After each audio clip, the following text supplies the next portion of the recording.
এই পৃথিবী ফুলের বিছানো সজ্জা নয়। এখানে কষ্ট করতে হবে, পরিশ্রম করতে হবে, ঘাম ঝরাতে হবে।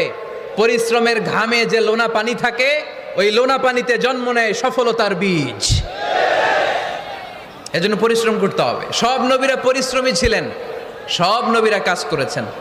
সূরা জুমার এই 10 নম্বর আয়াতে আল্লাহ তাআলা আমাদেরকে মোটিভেট করে শিখাতে চেয়েছেন যে স্বাবলম্বী হও, নিজের পায়ে দাঁড়াও। এই পৃথিবী ফুলের বিছানো সজ্জা নয়। এখানে কষ্ট করতে হবে, পরিশ্রম করতে হবে, ঘাম ঝরাতে হবে। পরিশ্রমের ঘামে যে লোনা পানি থাকে, ওই লোনা পানিতে জন্ম নেয় সফলতার বীজ। এজন্য পরিশ্রম করতে হবে। সব নবীরা পরিশ্রমী ছিলেন, সব নবীরা কাজ করেছেন। সূরা জুমার এই 10 নম্বর আয়াতে আল্লাহ তাআলা আমাদেরকে মোটিভেট করে শিখাতে চেয়েছেন যে স্বাবলম্বী হও, নিজের পায়ে দাঁড়াও।